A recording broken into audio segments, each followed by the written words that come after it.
আজকালকে অনেক স্কলার আপনারা দেখেন, আবুল তাবুল অনেক কিছু বলা শুনেন আপনারা, ইলমের অনেক পাণ্ডিত্য আপনারা দেখেন, কিন্তু তারা কথা বলতেও ধরা খায়, মাপ চাইতেও ধরা খায়। কথা ঠিক না? ঠিক না? কারণ হচ্ছে যে তাদের ইলমের সাথে যে তাকওয়াটির প্রয়োজন ছিল, খোদাবিরুতার প্রয়োজন ছিল এবং এশকে মুহাম্মদ মুস্তাফা সাল্লাল্লাহু আলাইহি ওয়াসাল্লামের প্রয়োজন ছিল, আল্লাহ নবী সেই মহব্বত থেকে তারা দূরে থাকায় তাদের আকীদা সহিহ হয় না। যে কারণে আমি হবিগঞ্জ একটি সেমিনারে বলেছি যে ইসলাম আমাদের জন্য হয়ে গেছে, আসলে আমরা ইসলামের জন্য। এই বাগানে আমরা এসেছি ফতিক মুসাফির হয়ে। উর্দু একটা শের, আয়তে হাম মিসলে বুলবুল শহরে গুলশন কর চলে, সম্বল মালি বাব আপনা হাম তো আপনি ঘর চলে। আমি এসেছিলাম বুলবুলি নিয়ে বাগানে বিচরণ করতে। আমার যাওয়ার সময় হয়ে গেছে। হে বাগানের মালিক, আপনার বাগানকে আপনি সমঝেন, আমি আমার পথে রওনা হয়ে গেছি। আমরা এসেছি একটা দূর পথ অতিক্রম করে, মারহালা তয় করে। হাল আতা আলাল ইনসানি হিনুম মিনাদ দাহরি লাম ইয়াকুন শাইআন মাযকুরা। যখন আমরা মওজুদ ছিলাম না, তখন আমরা আমাদের অস্তিত্ব ছিল, সেটা আল্লাহর ইলমের মধ্যে আমরা ছিলাম। তারপরে রুহানি জগতে আমরা এসেছি, সেখানে আমরা পরীক্ষা উত্তীর্ণ হয়েছি। আমরা মানুষকুলে মানবকুলে আমরা জন্ম নিয়েছি। আল্লাহ আমাদেরকে পরম সৌভাগ্যবান করেছেন। ওয়ালাকাদ কাররামনা বনি আদম। জন্মসূত্রে প্রতিটি মানুষের সন্তান সম্মান নিয়ে দুনিয়াতে এসেছে। এই সম্মানকে যারা অসম্মানিত করেছে, যারা তাদের চোখের নিয়ামতের অপব্যবহার করেছে, তাদের ইলমের নিয়ামতের অপব্যবহার করেছে, তাদের পা হাত দ্বারা অপব্যবহার করেছে, লাহুম কুলুবুন লা ইয়াফকাহুনা বিহা ওয়া লাহুম আ'য়ুনুন লা ইউবসিরুনা বিহা। অন্তরকে কাজে লাগায় নাই, যেটা অনুধাবন করার কথা ছিল সেদিকে সে আগায় নাই। যে চোখ দিয়ে সে দেখার কথা ছিল সেই আসল জিনিসটি সে দেখে না। আল্লাহ নিয়ামত কর্তব্য করার কথা ছিল, ইন্না ফি খালকিস সামাওয়াতি ওয়াল আরদি ওয়াখতিলাফিল লাইলি ওয়ান নাহার। এই গবেষণার জন্য আল্লাহ তার চোখ দিয়েছেন, মঞ্জরে কাবা দেখার জন্য তার চোখ দিয়েছেন, আল্লাহ ওয়ালা দেখার জন্য তার চোখের জ্যোতি দিয়েছেন। আরে বাবা, যদি তাও পারো না, তোমার মা বাবাকে দেখার জন্য তোমার চোখের জ্যোতি দিয়েছে। তোমার সন্তানের চেহারা, তোমার অন্তরকে ঠান্ডা করার একটি মহৌষধ। সন্তানের চেহারা দেখলে অন্তরটা ভরে যায়, আর মা বাবার চেহারা দেখলে আল্লাহ নবী সাল্লাল্লাহু আলাইহি ওয়াসাল্লাম সুসংবাদ দিয়েছেন যে মুমিন, যে সন্তান তার মা বাবার দিকে একটা দৃষ্টিপাত করবে রহমতের নজর নিয়ে, তার এই দৃষ্টিপাতের পরিবর্তে তার আমলনামার মধ্যে একটি মকবুল হজের সাবধান করে। সুবহানাল্লাহ।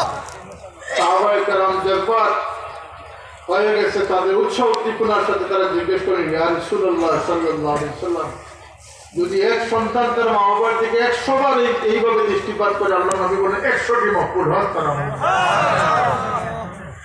আপনার ঘরের মধ্যে হজ রয়েছে, আপনার ডানে বামে, আপনার চিন্তার মধ্যে সব রয়েছে। এই যে রমজানুল মুবারক আসতেছে, শাবান থেকে, জিলহজ্জে,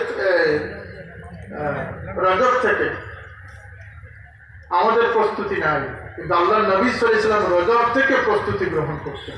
সুবহানাল্লাহ।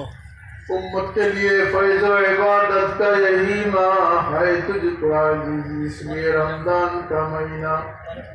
एक रमजान যথেষ্ট, এই উম্মতের বখশিশের জন্য এক রমজান যথেষ্ট। বলে সুবহানাল্লাহ। আর লাইলাতুল কদর তো রয়ে গেছে, লাইলাতুল কদর এর মধ্যেই আছে। আমরা দুর্ভাগ্যবান, আমরা এক রাত্রির জন্য সীমাবদ্ধ করে গেছি 27 রমজান।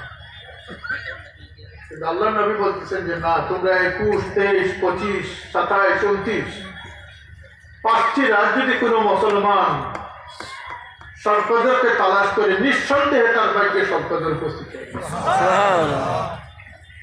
আর এই রাত্রে এমন একটি রাত্র, আল্লাহ নবী সাল্লাল্লাহু আলাইহি ওয়াসাল্লাম যখন সাহাবাদের উদ্দেশ্যে বললেন যে, এক নবীর উল্লেখ করে বললেন যে তার উম্মত দীর্ঘ 80 বছর জিহাদে লিপ্ত ছিল। আগের উম্মতের হায়াত কতদিন ছিল? 1000 বছর, 900 বছর, 800 বছর, 700 বছর। এক এক উম্মত এই পৃথিবীতে বিচরণ করেছে। সুবহানাল্লাহ। আমাদের হায়াত কতদিন? আল্লাহ নবী বলেছেন যে আমার উম্মত 60 থেকে 70। সাহাবায়ে কেরাম আরজ করলেন, ইয়া রাসূলুল্লাহ, এই নবীর উম্মত যদি 80 বছর জিহাদ করে, আমরা কিভাবে তাদেরকে অতিক্রম করবো? আমরা 80 বছর তো হায়াতই পাইতেছি। কোরআন জিবরিল আমিন নাজিল উপনীত হলেন এবং এই আয়াত নাজিল হলো যে লাইলাতুল কদরি খায়রুম মিন আলফি শাহর। আল্লাহ জানিয়ে দিলেন, হাবিব আপনার উম্মতের জন্য আমার দয়ার দুয়ার খুলে দিলাম। আপনার যে উম্মত এক রাত্রি অতিবাহিত করবে, আমি তাকে 80 বছরের চেয়ে বেশি সওয়াব দেব। সুবহানাল্লাহ। এটি হচ্ছে এই রমজানে লাইলাতুল বারাত। না, আমরা দুর্ভাগ্যবান, আমরা উম্মত হতে পারি নাই, আল্লাহকেও চিনি নাই, আল্লাহর রবুবিয়ত সম্পর্কে আমরা খোঁজ নাই, তার কুদরত, তার বড়ত্ব, তার মহত্ব সম্পর্কে তার জ্ঞান, তার দয়া। ওয়াইন তাউদ্দু নিয়ামাতাল্লাহি লা তুহসুহা। আল্লাহই বলতেছেন, আমার নিয়ামতের তোমরা গণনায় আনতে চাও, কখনো সম্ভব না। গোটা জীবনটাই আল্লাহর দয়া, আর আখিরাতটাও আল্লাহর দয়ার উপর। আমরা উম্মত পাওয়া প্রয়োজন, আল্লাহ নবীর দামনে টিকে থাকা আমাদের প্রয়োজন। এমন কোন জামাত, এমন কোন দল, এমন কোন বক্তব্য, এমন কোন স্লোগানের সাথে আমরা যেন একীভূত না হই যেটি আল্লাহ নবীর দামন থেকে আমাদেরকে সরিয়ে দেয়। রাজি আছি আমরা ইনশাআল্লাহ। এই শিশাডালা প্রাচীর হচ্ছে আহলে সুন্নাত ওয়াল জামাত, যেটি হকানি উলামায়ে কেরাম, বুজুর্গানে কেরামরা তালিম, তারবিয়ত, তালকিন দিয়ে আমাদেরকে শিখিয়েছেন, যেটি ইমাম হুসাইন রাদিয়াল্লাহু তাআলা আনহু আমাদের জন্য শিক্ষা দিয়ে গেছেন। চিশতিয়া, কাদিয়া, নকশবন্দিয়া, মুজাদ্দিদিয়া, মুহাম্মদিয়া, যত মকবুল তরিকা রয়েছে, প্রত্যেক তরিকার বুজুর্গানে কেরাম আমাদেরকে শিক্ষা দিয়ে গেছেন। আমরা আমাদের জীবনের সঠিক লক্ষ্যকে খুঁজে বের করতে হবে। আমরা অসুস্থ হয়ে পৃথিবীতে এসেছি, আমাদের সুস্থতা নিয়ে আমরা আখিরাতে যেতে হবে। যারা সুস্থ সবল হয়ে যাবে, নিরাপদ নির্বিঘ্নভাবে যাবে, তাদের জন্য আল্লাহ নিখুঁত সুন্দর আল্লাহর নিয়ামতের বাগান জান্নাত তৈরি করে রেখেছে। জান্নাতে কোনো অসুস্থ মানুষ যেতে পারবে? এমনকি যারা হারাম খাদ্য খায়, ঘুষের টাকা, সুদের টাকা, আত্মসাতের টাকা, মিথ্যার সাথে মিথ্যা মিশ্রিত উপার্জন, এগুলো হালাল না হারাম? এই হারাম যারা খাইতেছেন, বাচ্চাদের খাওয়াইতেছেন, অবৈধ পথে টাকা উপার্জন করতেছেন, জনগণের টাকা মেরে খাচ্ছেন,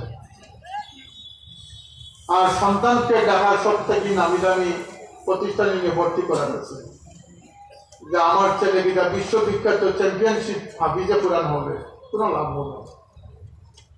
আল্লাহ নবী সাল্লাল্লাহু আলাইহি ওয়াসাল্লাম বলেছেন, যতক্ষণ একজন মানুষের শরীরের ভিতরে হারাম দ্বারা বর্ধিত রক্ত থাকবে, সে জান্নাতে যেতে পারবে না। জাহান্নামে তাকে সেই রক্ত জ্বালানোর পরে তাকে জান্নাতে প্রবেশ করবে। কথা বুঝে এসেছে? জি। আমরা দুনিয়া থেকে যাওয়ার পরে বেহেশতে যাব না দুজকে যাব? কথা বলেন। শুধু শুধু যদি স্লোগানের মুসলমান হই, আবেগের মুসলমান হই, তাহলে মুসলমানরা যে দেশতে দুজকে যাবে না এমন কোনো গ্যারান্টি নেই। মুসলমানের কবরে যে আযাব হবে না এমন কোনো গ্যারান্টি। কবর আযাব, কবর আযাব থেকে মাফ পাবেন সিদ্দিক, শহীদ, আর আল্লাহর ওই সমস্ত বান্দা। আল্লাহ রাব্বুল বলেছেন যারা এশার নামাজের পরে সূরা মুলক তিলাওয়াত করবে, কোন রিওয়ায়াতে আছে হামিম সিজদা তিলাওয়াত করবে, আল্লাহ তাদের কবর আযাবকেও মাফ করে দিবেন, তাদের কবরের হিসাবকেও মাফ করবে, অর্থাৎ সওয়ালকেও মাফ করে দিবেন। অন্য রিওয়ায়াতে আল্লাহ নবী বলেছেন যারা প্রস্রাব থেকে পবিত্র অর্জনের ক্ষেত্রে গড়িমসি করবে, বেখবর থাকবে, তাদের কবরে আযাব হবে। যারা অন্যের হক আত্মসাৎ করে, অন্যের মাল আত্মসাৎ করে দুনিয়া থেকে গেছে, তাদের কবরে আযাব হবে। কবর কোনো সাধারণ বিষয় নয়। কবর কারোর জন্য জান্নাতের বাগান হবে, কারোর জন্য দুজকের গর্ত হবে। সেই কবরে যাওয়ার আগে কবরে কোনো সঙ্গতি, কোনো সরঞ্জাম সাথে নিয়ে যাওয়া যায় না। কবরে একাকি যেতে হয়, পকেটবিহীন যেতে হয়, শক্তিবিহীন যেতে হয়, অক্ষমতা নিয়ে যেতে হয়। কবরের জন্য আগে মাল পাঠাতে হয়, কবরের জন্য আগে মাল।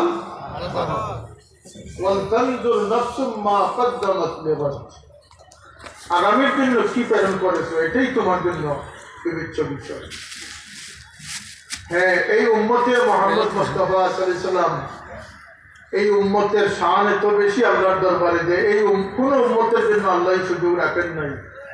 আল্লাহ নবীর উম্মতের জন্য আল্লাহ আগে পাঠানোর ব্যবস্থা যেমন রেখেছেন, পিছনে রেখে যাওয়ার ব্যবস্থা রেখেছেন।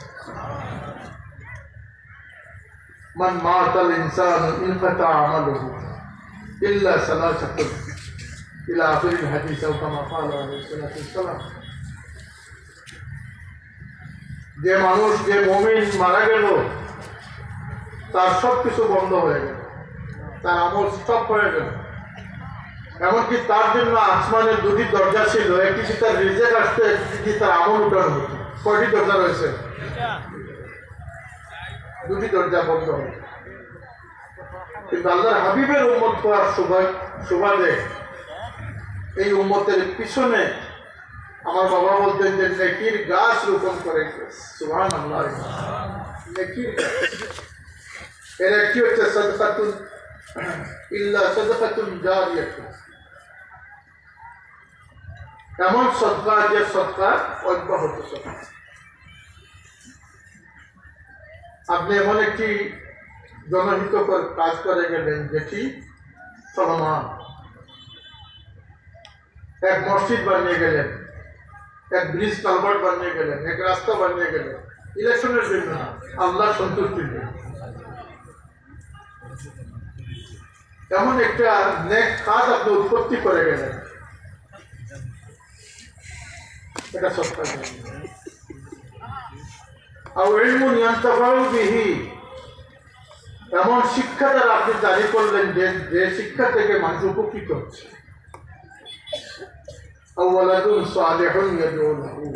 অথবা এক নেক সন্তান রেখে গেলেন যে আপনার জন্য দোয়াকারী হবে। সন্তানকে দোয়াকারী বানানো, শুধু সন্তান জন্ম দিলেই বাবার দায়িত্ব শেষ নয়। খালি শুধু শুধু বাবা হলে হয় না, বাবার মতো বাবা হতে হবে, বাবার মতো বাবা হতে হবে, সন্তানের মতো সন্তান হতে হবে। সৌভাগ্যবান সন্তান তারা যারা মা বাবার ফরমাবরদার হয়েছে। আল্লাহ নবী সাল্লাল্লাহু আলাইহি ওয়াসাল্লাম বাণী প্রদান করেছেন যে তোমাদের বাবা হচ্ছেন তোমাদের জান্নাতের দরওয়াজা। সুবহানাল্লাহ। তুমি চাইলে সেটাকে বন্ধ করতে পারো, চাইলে সেটাকে তুমি উন্মুক্ত করে রাখতে পারো। তোমার মা হচ্ছেন, তোমার মায়ের পায়ের নিচে তোমার জান্নাত। সুবহানাল্লাহ। অর্থাৎ বেহেশত দুজক তোমার সামনেই দিয়ে দেওয়া। তুমি যদি তোমার বাবার অবৈধ হয়ে যাও, তুমি জেনে রেখো তোমার